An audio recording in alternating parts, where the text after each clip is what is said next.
Another live. Thank you, Steven. Thank you, everyone, for joining today. We have a rock star. She's one of our top brokers at Royal Lepage Héritage. She is known online by the name of the Montreal Realtor.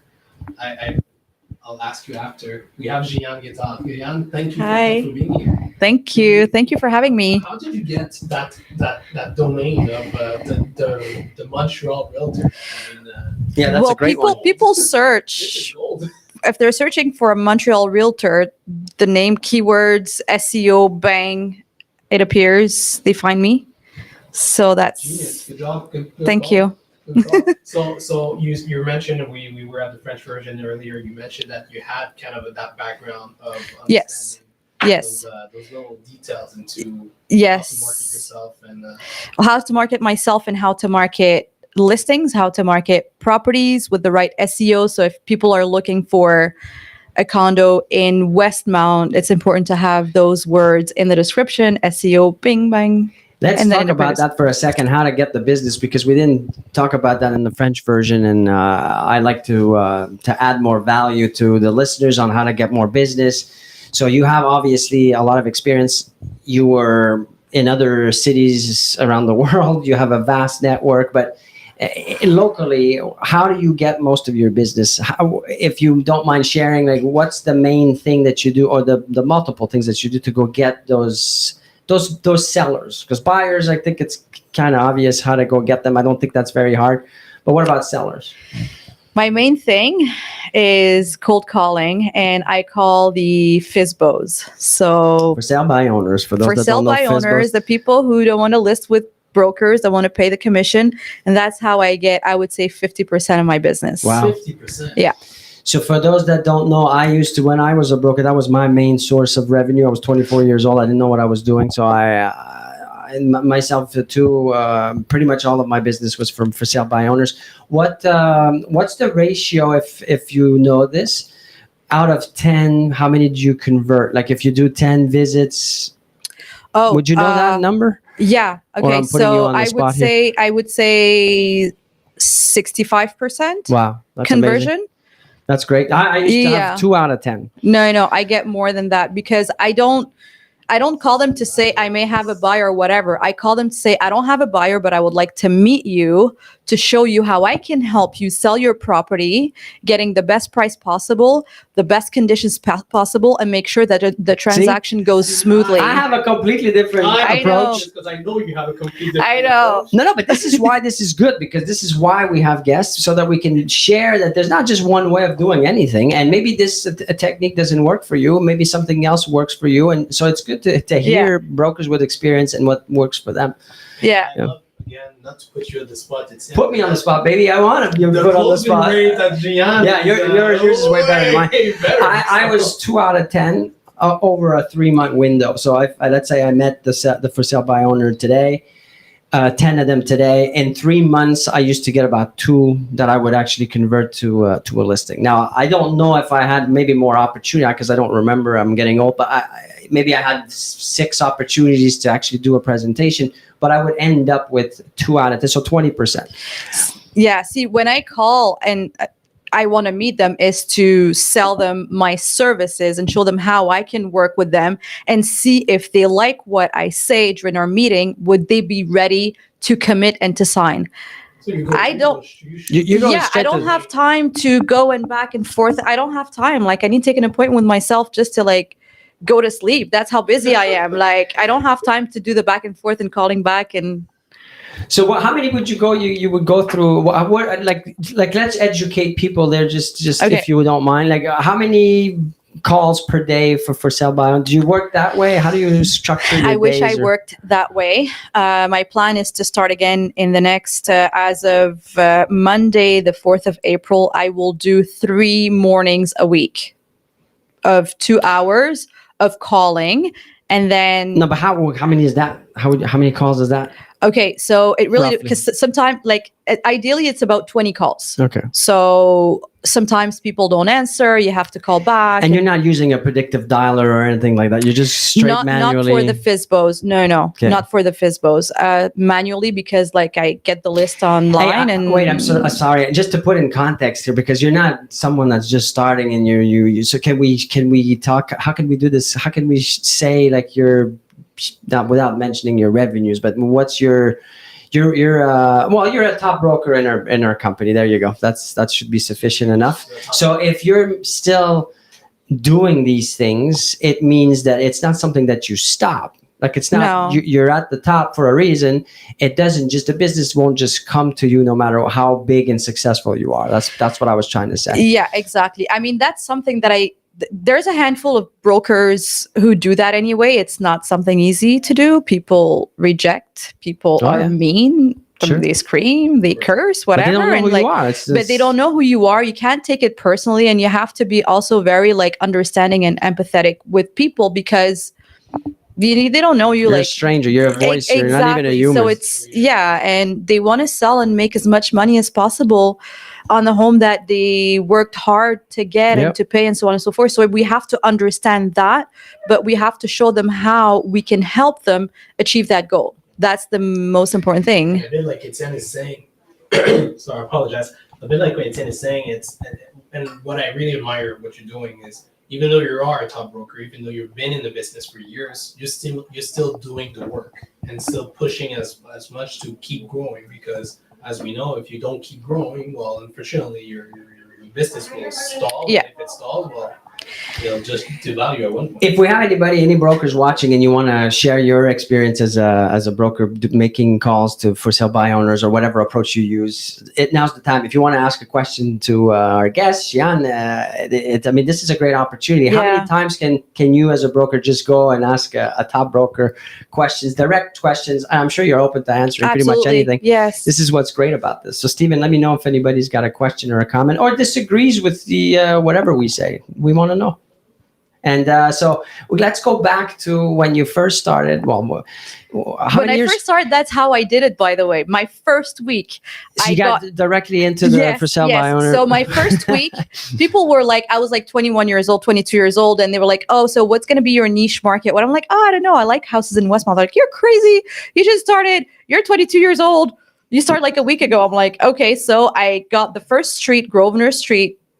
And I started calling. My first week, I got my first listing. I went there. I filled out the contract before arriving there. And I left from there with a signed contract. And then I had the buyer as well. So, and that's what I did my first week. It wasn't FISBOs. It was just like, hi, my name is Jihane from whatever. Have you thought of selling your property?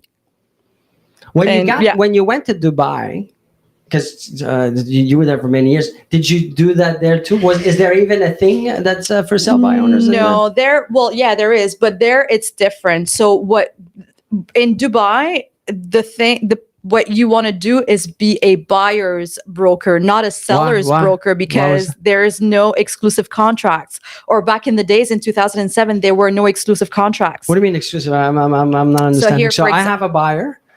I go out and I have a buyer's contract. Is that how it works? But they don't do contracts. But basically, it's best to have a buyer and you find them properties than to have a seller, because the seller, everyone in the city has that seller. Oh, it's not exclusive. Exactly. Okay, I get it. Yeah.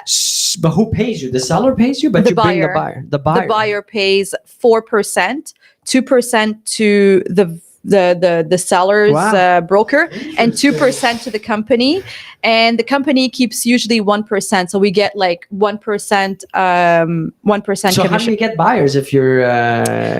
This is what I did when I started. Like I closed my first deal within like the first 3 weeks that I started, and the company had a database of buyers by email. So I selected all of those emails, and then I was looking at some good investment properties, and I would send emails of like something nice, a great opportunity. The agency went and did some campaign or something to try to get names and numbers or emails. Yes. And then you would sort through those based on the criteria that they were looking for, something like that. Yes, and exactly. then you'd go and find them I did an email blast, and it just happened that when person was in Saudi Arabia, and he was like, yeah, I would like to purchase that property. I'm flying to Dubai whatever day.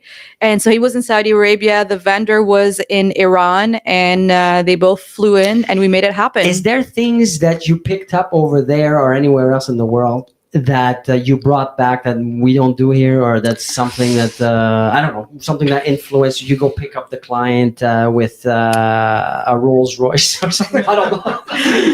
Is there things that inspired you to? Well, like there's more of that VIP service that I offer to my clients, like picking them up, for example, having like the fresh water bottle, bottle, and weren't you doing just yacht things or something? What was that? Or that had nothing to do with real estate? Didn't you tell me?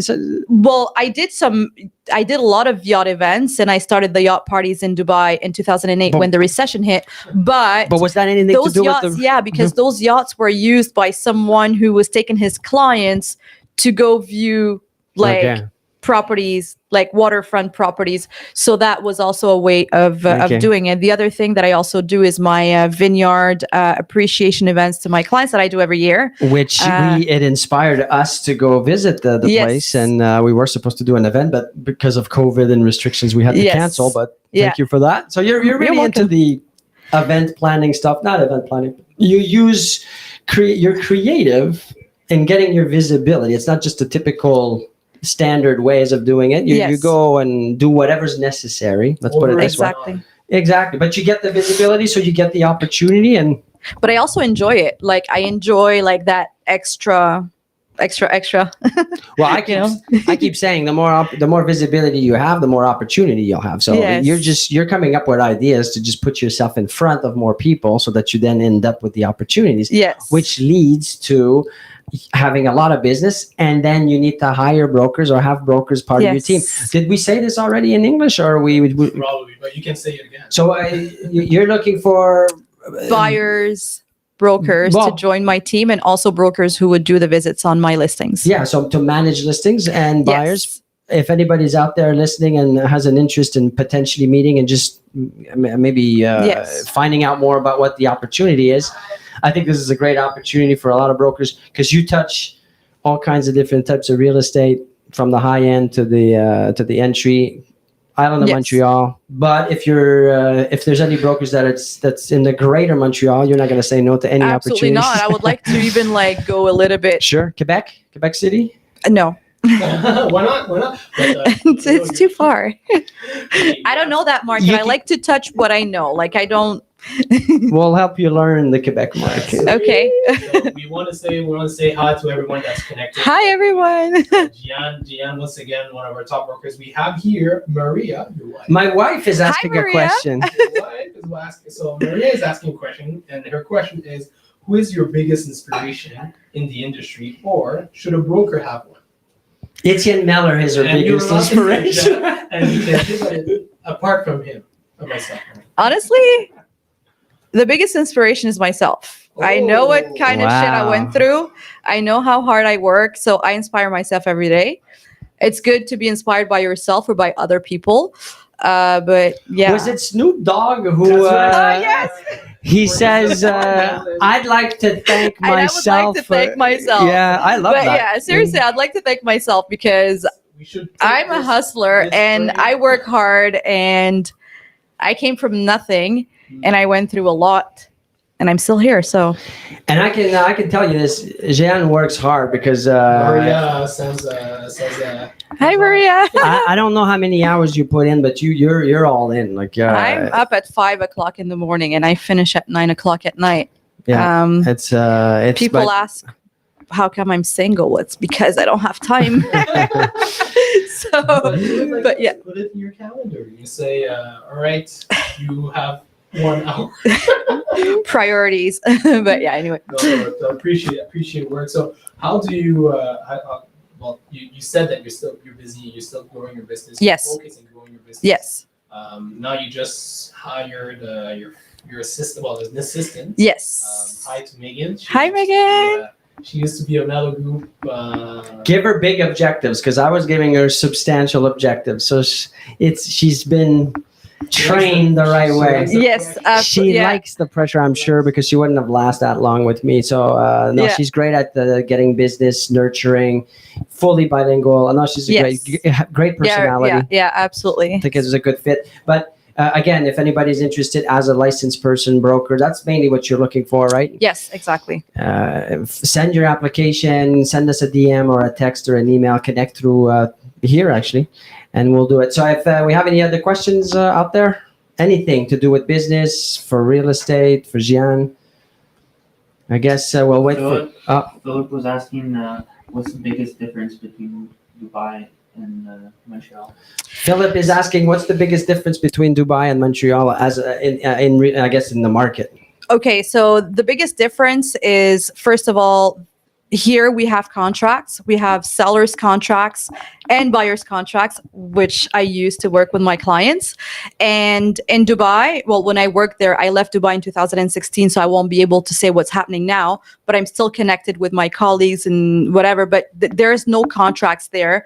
It's a free for all. So a lot of things can happen and can get out of control pretty quickly. And So that's one thing that, is there also not more zeros besides the price? yes, a few more zeros. Like like you can walk into a property and see gold and marble everywhere. It can be an eyesore or it can be done beautifully. And but yeah, it's just the look of the properties. It's grand. It's very luxurious, and 20 million US dollar properties is a common thing in Dubai. So you still have contacts, like I was saying earlier, in Yes. Dubai. Yes, absolutely. I'm and- still doing transactions there. Like I refer people there. People refer me clients So if here. anybody's looking for opportunities over there, you can also reach out and yeah, you'll put them in absolutely. contact. London too, I think. No, Dubai, London, Marbella, Florida, weren't you in Bali or somewhere? and Bali. Yeah. I didn't- See, I'm good. Huh? I remember all this Yeah. stuff. The only thing, I mean, I didn't mention Yeah, I Bali listen. because it's still closed there. The airport is still closed Oh. because of COVID, but real estate is still happening there, and the properties are absolutely gorgeous. So yeah, a good investment opportunity would be also in Bali. I've never been. We have another question, I believe. Yes, we have Zamara .artist that says that asks you a question. Interested in marketing artists? Marketing artists. What is as a marketing in- artist? I don't even know what that is. Is that a thing? What's a marketing art? Yes. It's another way of saying graphic designer, maybe. You're so smart, Steven. Sure. Like send me your contact details. I already have a team, but you You never know. never know. Zamara, reach out to us, reach out to her. Yes. If it's not her, we're always looking for opportunity as well. Absolutely, We are yes. growing as well. So, Yeah, we're looking for everything. reach out. So, for everything. so great. Look, we have a last thing that I want to talk about before we leave. We went over the time, but I think this is important. The event that you're doing with Yes. The 12th of May, it's an event for investors and about investment. So how to start as an investor in real estate, how to grow your portfolio. So there's going to be me talking about that, showing different opportunities. There's also Miriam Newman and Araz from RBC and Julie Côté as the real estate accountant, CPA, and we'll be talking about all of those. This is a in-person event, or It's a webinar, Okay. so we will be having a link ready soon that we'll be sharing. But please contact me or contact the office, and we'll be able to send you the link. And it's a free event, just an informative event to give as much information See, as I'm possible to surprised people. about the free because these things usually they're quite pricey these days, Yes. especially with the guests that you have. So if anybody's interested in learning more, take advantage. I'm all about because- sharing. Well, that's great. So Well, that's the why more we have share this thing. information, the more we all grow together. That's what's important. That was the whole purpose, and that's why we really appreciate the fact that you accepted to.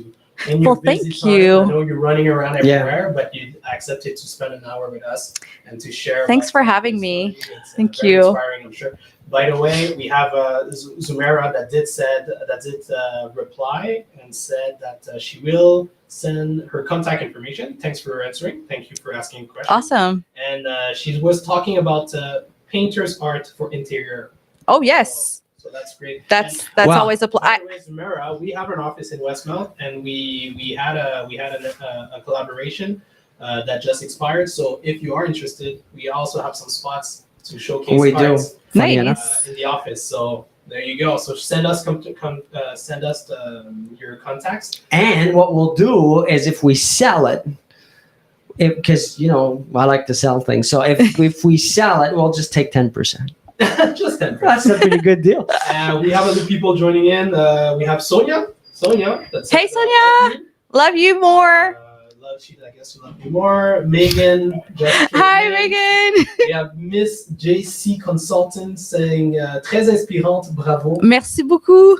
So people are connecting. It's fantastic. So we'll once you have that event, The link, the yes. information, whatever you have, send it to us. We'll post it. We'll talk about it at our future mini lives that we do every day at 4:00. So thanks again, Jihane. Thank you so much. We really appreciate it, and all the best for 2022. Thank you. Thanks, you too. Thank you. Thank you. Thanks, everyone, for connecting.